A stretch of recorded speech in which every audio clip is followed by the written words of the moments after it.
Thank you, ma'am. Thank you.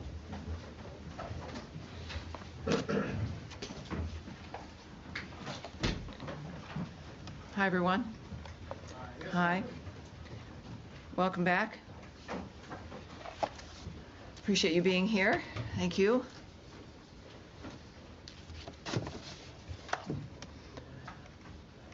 Everyone's set? We're good? Great. Welcome aboard, everyone. Thank you again for being here. For generations, the Middle East has been dealing with the world's largest state sponsor of terrorism, with the attack on Israel on October 7th by Hamas, reminding us of what's at stake. Due to the wisdom of the American people, President Trump's election to a second term has offered the world a chance to see an American leader committed to solving many of the world's existential threats with determination. Now, as the conflict between Israel and Iran continues, President Trump has also been clear that Iran cannot have a nuclear weapon. Secretary of State Marco Rubio has also stated that fact, as he has traveled the world working to implement President Trump's vision of peace and security. That statement has also been uttered from this podium many times. The fact that Iran cannot have a nuclear weapon is clear. As the White House reminds us, since taking office, President Trump has clearly stated no fewer than a dozen times that Iran cannot be allowed to have a nuclear weapon, for anyone who's unclear on that fact. President Trump has made the same pledge no fewer than 40 times before taking office, even as far back as 2011. One of the highest priorities of the Trump administration is the safety and security of the American people. To that end, the Department of State has established the Middle East Task Force to help coordinate support for U.S. citizens, our U.S. diplomatic missions, and personnel and diplomatic engagement. The task force is operating 24 hours a day. Over the past week, to help keep U.S. citizens informed, we have issued more than 30 security alerts to countries in the region and updated the travel advisories for Iraq and Israel. We remind U.S. citizens not to travel to Israel or Iraq and not to travel to Iran under any circumstances. We continue to monitor the complex and rapidly evolving situation on the ground as we continue to assess and address the needs of U.S. citizens. We urge all U.S. citizens to regularly visit travel.state.gov for the latest travel advisories and security updates, and to enroll in the Smart Traveler Enrollment Program, also known as STEP, to receive timely alerts and guidance from the State Department. For Americans needing assistance, and there we have a bit of the website there for you, call +1 202 501 4444. That number again is +1 202 501 4444. If you're on that website, you can also click on that red box. It will take you to a page where you can search for the embassy of your interest, where you are, where you would like to connect to be able to get help from the embassy in the country where you are. And of course, the number's there as well for your closest U.S. embassy. I also want to add a couple other things here as we're dealing with this. It is certainly a rapidly evolving dynamic, but to conclude the topper here today, I want to recognize the State Department and other U.S. government teams around the world working under threat on behalf of the American people, particularly those in Israel and Ukraine, who spent another night sheltering in bunkers as they came under attack. Our priority is the safety of Americans overseas and here at home. It is the priority of Secretary Marco Rubio. It is the priority of everyone who works in this building, and the thousands of American citizens who work anonymously and whom you will never see, who are working in embassies and consulates around the world and working with those local nations to be there for American citizens and to help facilitate American diplomacy. Our priority is the safety of Americans, yes, here at home, but also overseas. We thank all of those working on behalf of the American people, all of you watching from home and from around the world. We thank you, and for everyone around the nation, we know and honor your work as we begin another briefing here, ready to take your questions. All right. Yes, sir. Yes. Hi, Tammy. Thanks. Thanks for that. Could you give us some more details on this task force, how it's going to work, and specifically if it's going to help Americans potentially leave the region, be repatriated, or depending on the countries that they're in, and any more details you can give on that? Right. I won't be giving you, just as a reminder of how today is a little bit of a different day for the briefing. There is always things that I can't say to you. And yet we have a long back and forth. Sometimes we have a little bit of a debate. I won't engage in that today. My responses will be perhaps a bit quicker than usual, and I'll be moving around more quickly to reach as many of you as I can. There will be less that I can answer for you because of the circumstances that we're dealing with around the world. So it is, just want you to know, it's not personal. But we're working on certain things like the task force as an example. The task force is a group of people who are working, taking the calls of people, of American citizens around the world, making sure that they get connected with what they may need in that region.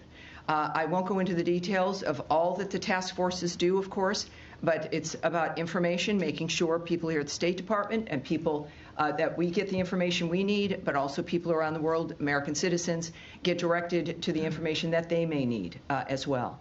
So I'll leave it at that, but this is something that the State Department does when there's a situation that requires it, and this is one of those times. Tammy, I'm sorry. Could I just ask sure, about the Matt. phone Sure, number? of course. The phone number that you get, if you call that number, which I can do right now, right? Who do you get? You get an individual who is task force, or no, you don't get the task force. That phone number is a general phone number.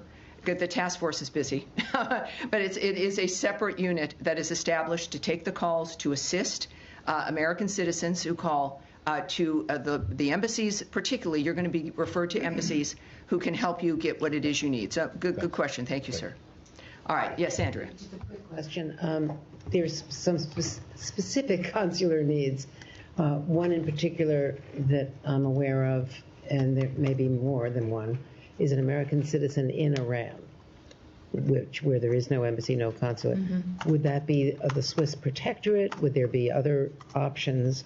Is consular affairs give any advice as to what to do about Americans right now stuck in? I can't speak to any advice or information regarding individuals in Iran at this point. And what about American Israelis or Israeli Americans either wanting to come out or wanting to get back home? LL, I believe, has resumed flights in some small measure for people mm-hmm. who, some people have kids in Israel and they were visiting the States. Mm-hmm. And they're American citizens. Is there anything that they can do? Where should they call this number? Well, obviously, if you know, and we encourage every American when you travel, is to contact your local embassy or consulate, let them know you're there, make sure you know where they are, have those numbers, and that's what I would recommend, no matter where you're traveling, but certainly in the Middle East, is know where those entities are, know where the embassy is. So if you're in Israel, obviously it's Tel Aviv, it's Jerusalem. Are they open? Well, they will answer their phone. So there's contacts that can happen in the midst of all of this. And, of course, I think that's the advice for wherever you are. But clearly, if you're in a certain area, it's obvious in this case that there are certain limitations in that region, and that contact the embassy, the one that is nearest to you, and you will, at the very least, make sure they know where you are, but also they will give you some options for the plans that you would like to make. Yes, Humaira. Tammy, I understand your limitations, but I have to ask this. I know you do. It's your job, and I appreciate that. I'm here to take questions, not necessarily always answer them. Yeah, yes, night President Trump said he wants a real end, not a ceasefire. So does the United States support or pursue regime change in Iran, or are we just talking about dismantling Iran's nuclear enrichment, and would that include the United States helping Israel strike Fordo? Well, I'm certainly not going to characterize what President Trump says or tweets, for that matter. He doesn't need characterizing. He's one of the most transparent, one of the most clear individuals that we've known. I think that we can take his word for his word, but I'm not going to speculate on, in a larger sense, what that would mean. That is up to the president. He is the singular guiding hand about what will be occurring from this point forward, as he has been. And I think that dynamic is pretty clear. He says he wants an end, as he has said about every conflict that he has, as a peacemaker, worked to stop peacefully through diplomacy. That has been his commitment. And he wants these things, as he said about a number of situations, not for a month or 6 months, but durable ends to this nature of forever wars.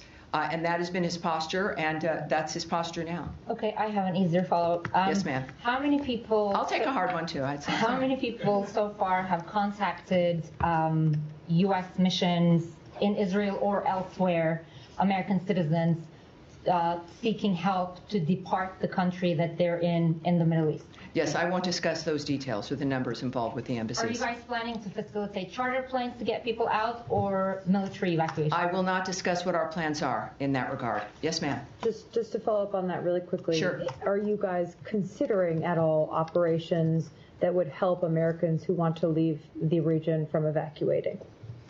I know that our commitment is to the safety and security of Americans around the world. All right? Yes, sir. Yes, sir. Go ahead. Tammy, would the U.S. government like to see a regime change in Iran? First of all, I'm certainly not going to remotely address that. It would require me to speculate or speak on behalf of the president, which I will not do. What we've seen, though, is clear, is months and repeated statements that all he wants is a peaceful world. His activity and the nature of the actions that the United States has taken and his special envoys have been rooted in one thing, which is negotiations, looking for diplomatic solutions to generational problems that he wants solved diplomatically. That has been his constant posture. And there has been nothing that has changed in what he wishes for, what he would hope to accomplish. And so, of course, that's not something I'm going to address. Is the U.S. government and the Israeli government on the same page when it comes to the intelligence about Iran's nuclear weapons program? That is a question for the White House and perhaps the NSC. That's not something I can answer here. Nadia. Thank you, Tammy. The president said he wants to see Iran offers unconditional surrender. I'm not going to ask you to comment on the president's statement, but I'm going to ask you if the secretary is involved in any kind of diplomatic missions with his allies, with the Germans, with the French, trying to offer something to the Iranians as a way out. Well, I, again, would not speak on the details of any diplomatic conversations, if they occurred, between whom, what those details would be. We know, of course, the Secretary and the President were at the G7. Their constant work from the moment they came to office has been to, and certainly Secretary Rubio, was to open up conversations and to lead the world through diplomacy to make a difference. But that's the only thing that would guide me when it comes to the nature of the decisions they're making at this point. Yes, ma'am. Without getting into the details of the conversations, is the door to diplomacy with Iran on its nuclear program still open from the U.S. perspective? That would be a decision made by President Trump. Have you heard from the Iranians signaling interest in continuing discussions? That is not something that I can speak to. Yes, ma'am. Going back to the consular piece of this in Israel, the latest security alert from the embassy there still says that the embassy is not in a place to evacuate or directly assist Americans. Do you have any timeline on when that might change for the Americans who are stranded in that country? And just looking at how quickly the security situation has changed there, the travel alert was raised to a level 4 from a level 3 for the entirety of the country. Is that a sign that the State Department was caught on its back foot a little bit by this change because Americans still can't get help? I can say the answer to that last question is no. We are working 24/7 to ensure the safety and the security of Americans around the world. I can say that the Department of State is always planning for contingencies to assist private U.S. citizens' departure from crisis areas, and we will alert the U.S. citizenry community if there is and when there is additional information to share regarding their options during any crisis, but certainly this one as well. When it comes to how quickly people can expect a dynamic, the American government, the State Department, our militaries, you've seen all of these assets, all of these departments involved in this dynamic in one fashion or another, are working exclusively for the safety of this nation and the safety of the American people, wherever they may be. Yes, sir. Thank you, Tammy. At the top, you said that you're advising U.S. citizens not to travel to Israel or Iraq or Iran under any circumstances. Do you have any more general guidance for Americans in the Middle East, more broadly as a region? Are there other countries that you're advocating people depart from? Well, at our website, we have our travel alerts. We also have moved them on our State Department Twitter, our social media accounts.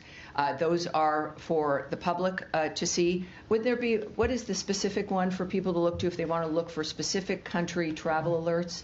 Is it travel.state.gov? So travel.state.gov, and you will see every travel alert there for you, depending on if you're going to be traveling. It is not just for the Middle East, or if you're in a country right now, you can get your information there. Yes, sir. Thank you. Two questions. In your topic, you also recognize American diplomats serving in Ukraine and Israel who spent another night in a bunker. Yes. But one of American citizens happened to be killed by the Russians last night in Ukraine. Do you have any comment on will the U.S. government act to protect American citizens in Ukraine?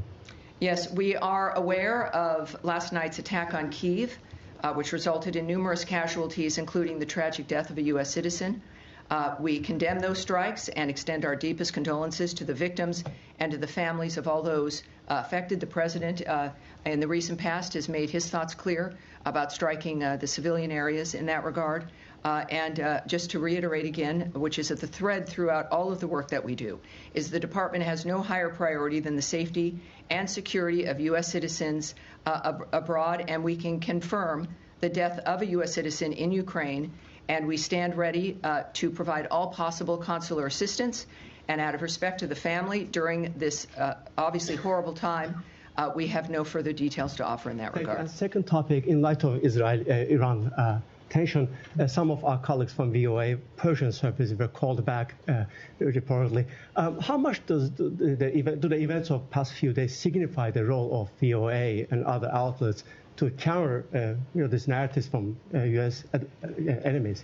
Yes, I'm not going to go into the details of what we're doing when it comes to communications into that region or into specific countries. Yes, sir. Thank you, Tammy. Two Iran-related topics. Number one, the administration kind of kept this conflict between Israel and Iran at arm's length over the first few days. And now, since last night and especially into today, we're hearing the president say, we more. We have control over the skies. We know where the supreme leader is. He's kind of taking more ownership of the situation directly. Is that feeling trickling down to this building as well? Is there more of an ownership of the situation in the State Department as well? Well, I again can't characterize the feelings of the President of the United States. We know that he is our lead. We know that he is the guiding hand. We know that he is one of a few who know all the details, and he is clearly has a mission and an agenda that has involved diplomacy and changing the world for the better for people. In the meantime, of course, things change. Our experiences change. He's making comments that are a reflection of what what matters to him, and of course, what matters to the President matters to the State Department and every other department. I think that it is fair to say that his leadership and his re-election to the second term was because people here in the United States were tired of the status quo. And what the world has seen is a peacemaker and someone who can make a difference, and that's what they're looking forward to. Final question. Can I get in one more? One more. There's no special envoy for Iran. Several key locations in the Middle East don't have a confirmed ambassador. We speak often about the day after situation in Gaza. What about the day after situation in Iran? Is the State Department ready for it? Well, the State Department and the Trump administration, while you may not see things immediately, just because it's not maybe in the news or you're not present for things that occur, doesn't mean they're not occurring. I would remind everyone that the State Department, as I've found out, is sort of like the military. It's 24/7. It is not something that is a basic 8 to 5 dynamic. And it's because people are working around the world constantly. It is literally their mission. Personally, their work is what they do and are committed to. So while you may see a certain thing in a static framework, it doesn't mean that we have not worked on that or are not working on that or that things will begin to happen. So it's just a reminder that it's not about the day after. We are working before, during, and after. It is the anticipation of people with history and an experience when it comes to the history not just of a building and of a department of the United States, but the history of people working on diplomatic issues throughout the world. And they work for this department. They are committed to those issues, and that is what makes the State Department so effective, in addition to the leadership that is afforded by Marco Rubio as guided by Donald Trump. Yes, sir, you've been waiting. Tammy, the NATO summit is in The Hague next week. Yes. President Trump and Secretary Rubio came back early from the G7 summit because of the nature of what's going on in the Middle East. If this situation is still unfolding next week, should we expect some kind of changes to the delegation, changes to travel? Should we be anticipating that if the situation is still ongoing? You know, I can't tell you if anything will change. I know it has not so far. But as we have experienced from day to day or even sometimes hour to hour, things do change. This is a very dynamic event. We've all had our special situations that we're interested in, and we all want diplomacy to work, and we've been cheering on summits and ceasefire discussions, et cetera. But this is something that is moving, as things tend to, very rapidly. So I would say that anything is possible. But at this point in time, that is still certainly on the books. But that's going to be obviously that's a presidential trip. That's going to be up to the White House. And I'm sure will be affected by their decision making based on what they see. Yes, sir. Thanks, Tammy. 2 questions, please. First of all, can you tell me, sir? Yeah, Alan Fisher from Al Jazeera English. Very good. How do you do? Fine, thank you. The U.S. intelligence assessment on March 26 was that Iran was not working towards a nuclear bomb. What's changed?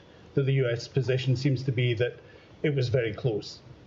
Well, again, I can't speak to intelligence assessments, what may or may not have changed, or to the fact that it is President Trump and his team who are seeing things that matter when it comes to the decision making, and I think that that's what's happened here.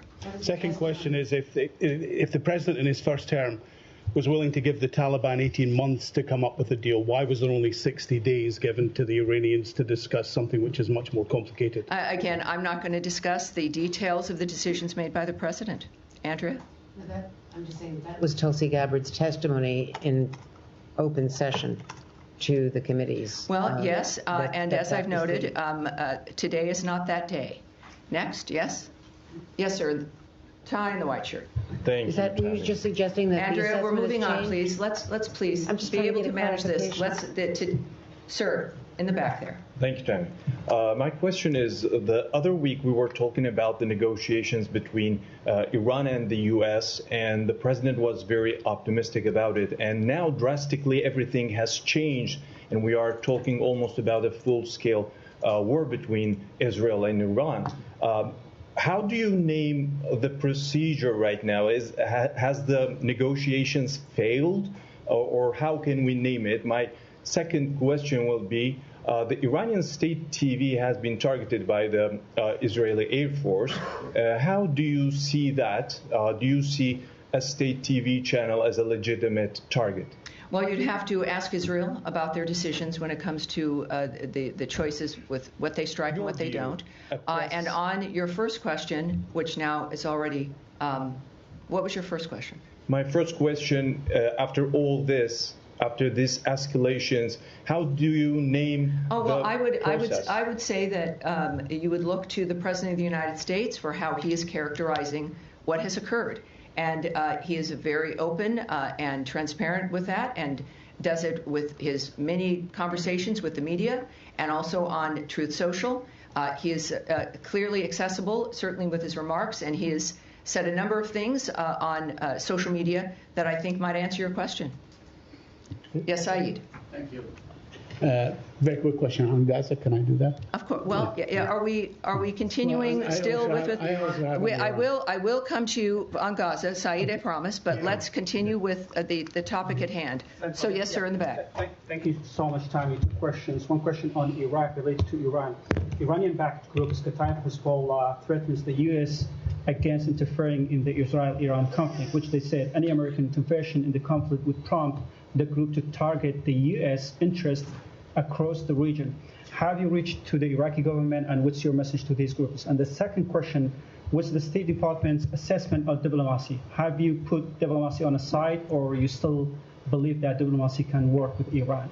Well, again, I'm not going to comment on the nature of how the White House or the President or the DOD will respond to certain remarks or demands made by someone. So you'll have to ask the DOD regarding their reaction in that regard. I would also, though, I know that the President's Truth Social, he's made it very clear, even I think today, and I think I've got that right here. This is, again, one of the things we've learned about President Trump is that when he tweets, when he speaks, the world watches, and it's the most clear framework that we can learn of his approach. He has, I don't know if I can get to the exact one, but he has made it very clear that, oh yes, here we go. He has noted that we don't want missiles shot at civilians or American soldiers, or our patience is wearing thin. Thank you for your attention to this matter. He is making it clear, I think, here regarding certain choices on the ground that are being made, and that what we've asked for regularly is, and what he has made clear is that we were not a part of the initiation of this, certainly. We're not a part of Israel's attacks on Iran. That I think was stated very clearly by both Secretary Rubio and the President. And that's important for them, for people to know. And in this case, of course, the President has made it clear that if Americans are hurt, or in this case, a missile shot at civilians or American soldiers, that there would be a repercussion. I think that would not be surprising. All right, we'll go back. More on Iran. We'll close with you, sir. Thank you so much. Could you tell us about the role of partner countries in mediation efforts with Iran, like Mohammed bin Salman of Saudi Arabia, Qatar, and UAE? President Trump recently concluded successful trip to the Middle East. So what can you tell us about the role of these partner countries? It's clearly he went with a goal in mind. He makes deals. He's the best deal maker in the world. These partners in the Middle East that we have, they understand clearly our intentions and what our goals are. Thankfully, again, to the approach and the style of President Trump. So it's, I think that when it comes to, again, the best person who could explain his feelings and thoughts about what's accomplished on any issue is the President himself. So I'd refer you back to what he writes and what he is posting on, I think, a very regular basis, which is helpful to people like me, and I think to the world at large as well. Despite Israel's concerns, can I one more? Despite Israel concerns, President Trump is still trying to negotiate with Iran for a nuclear deal, showing that his priority is peace in the region. President Trump has once again recently offered to mediate on Kashmir, but the Modi government says that they don't need Trump's help. Does President Trump need Modi permission to bring peace in South Asia by resolving the Kashmir issue? Well, yes, this is every country, as President Trump has stated, is a right to define its own future. He offers his help, and it's up to whoever he's offering it to whether or not they'll accept it. We live in a fascinating, exciting time where we've got a man who can make the difference, and he's generous about making that difference. He could have chosen to have this term be about anything other than peace and making America great again. But he's stuck with that. He's committed to that. It is part of his overall commitment to the country. So I would not speak to the nature of another country's decision-making. That's up to them. But I think all of us are grateful that we have a president who's willing to help and wants to help. Now, you have one more on Iran, and then we'll go to Saeed. Can you confirm a report of the former Iranian President Mahmoud Ahmadinejad has been killed in Tehran? I can't confirm that or report on that or discuss it. All right, thank you. Saeed. Thank you. Very quick question on Yes, Gaza. sir. In the last 48 hours or the last 3 days, dozens of Palestinians have been killed at the aid centers and so on. With everybody focused on Iran, this situation still garner some interest or attention from this building or from the United States of America? And are you urging the Israelis to hold off about whatever the amount of firepower they're firing at these aid seekers? Well, we of course are always saddened to hear reports about any mass casualty situation or shootings. I don't know who isn't, no matter what the dynamic. The IDF has said a particular incident is under review, and that is helpful, and we'll see what their review comes up with. In the meantime, I think it is important also when it comes to the nature of the efforts to get aid and food to the Gazans. We now know, can report that the Gaza Humanitarian Foundation now is working at 4 distribution sites and has distributed nearly 26 million meals to date. So it is, again, a conversation about whether or not the State Department cares. Every day there's a demonstration. And when we think about the State Department, it's people. It's people who've committed their lives to a diplomatic life, to a life of foreign service, to a political life, to try to make the difference for the world. So we see that manifesting here. And as we also know with today's events and today's conversations, there's a reason why we need people like President Trump and the American commitment to peace abroad. All right? Yes, okay. Yeah, it's been reported over the weekend that the President yes. Would expand the travel ban to 36 other countries. A lot of them, from what I understand, are in Africa. There's already 19 countries that are affected by the travel ban to a different extent. Can you share any details, elements you have on this plan? I'm going to speak a little bit about it, not into the detail of what about the decision making or the process in that regard, but we are, of course, committed to protecting our nation's citizens by upholding the highest standards of national security and public safety through our visa process in particular, as laid out in President Trump's Executive Order 14161, protecting the United States from foreign terrorists and other national security and public safety threats. The visa adjudication process has got to ensure that U.S.-bound foreign travelers do not pose a threat to the national security and public safety of the United States. That is, I think, a very low bar, and is a bar that every nation should be able to adopt. To protect the national security and national interests of the United States and its people, the Department of State and other U.S. government agencies assess other countries' security capabilities, information sharing, and identity management practices, exploitation of the U.S. visa system, such as overstay rates, and failure to facilitate the repatriation of their removable nationals. So, noting where a country, perhaps as you did, is located, the geoposition, the actual location of a country, is not a factor, or what continent that country is on. These are about very specific aspects about whether or not the United States feels it can trust the information we rely on those countries for to determine whether or not they'll get a visa. We don't, we rely on the vetting and the presentation of information from other nations in order to say, yes, you can or you can't come. In this particular instance, I think that it's clear as we're looking at providing a period of time, countries being told if they don't get to that point where we can trust them, and they've got to change the system, update it, do whatever they need to do to convince us that we can trust the process and the information they have. So that is the goal of this. The Secretary will have the discretion to determine whether or not someone is on that list, as we then also continuously vet the nature of what's happening within these conversations. And the goal is so that we can all move forward, so that people can come to the country. And that's our goal. All right. Yes, sir. Yeah, but I don't know why you're so far in the back, Michelle, but I'm sorry. With NPR, yes. Yes. Just following up on that, there was a deadline given for these 36 countries tomorrow to come up with their action plan. I wonder if you've heard back from any of them yet. That's incorrect. I can just tell you that that's not correct. The fact is that they will have a considerable amount of time to rectify whatever the situation is that the State Department is determined is affecting the nature of our trust in how we issue a visa. All right? Yes, and we'll take... Yes, sir, with the beard there? Yes. Thank you. Has the United States... Can you tell me your name, sir, and your outlet? Mustafa Abdo, Shafaq News. Okay, welcome aboard. Thank you.